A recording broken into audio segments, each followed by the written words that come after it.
can do in America is keep poverty as far away from you as possible by keeping certain things in place. And one of them is a business.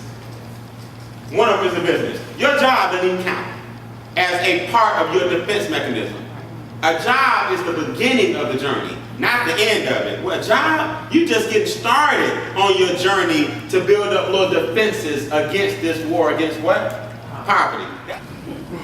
Always remember that. You can get money easily once you understand certain principles. You gotta be something first, do things second, and then you will have the results of the things that you become and do. So you notice it's be, do, then have. You can't have, then try to become, then do. You can't do to have so you can be like. In school, they won't teach you this. There's several types of business. You got traditional business, corporations. That's fine.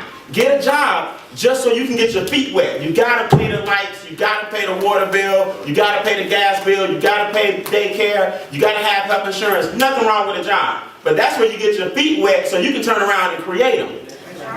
Then you got franchising. Most of us don't have $2.5 million just to own a McDonald's and $500,000 just to get a Dunkin' Donuts, and we don't have that kind of money just laying around. Then you have what I do, which is non-traditional business. That's why I make non-traditional money. Because here's the difference. You have to learn that you can give yourself a pay raise with the money that you currently make. See, a lot of us want to make more money to change our situation, but you own a W-2. A 1099 with a W-2 allows you to have all the write-offs so that you can give yourself a $7,000 to $8,000 a year raise with the money from your job. This is capitalism, Sydney. We live in America, okay? And the reality of it is, if you don't focus on your finances at some point, somebody else will focus on them for you, okay? So my mentor always taught me, look, your money is going to make someone rich. It just depends on who it's going to be. You're either making the government rich by overpaying your taxes.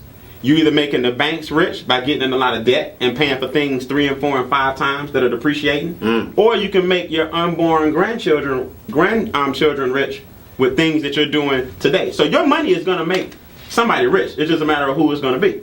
The problem is, most of the ways that you get it is not passive. Passive is the only way to make real, true income, because as long as you're working for it, there are only so many hours in a what? In a day. Money's a tool, it's supposed to work. Money's a tool, it's supposed to what? Work.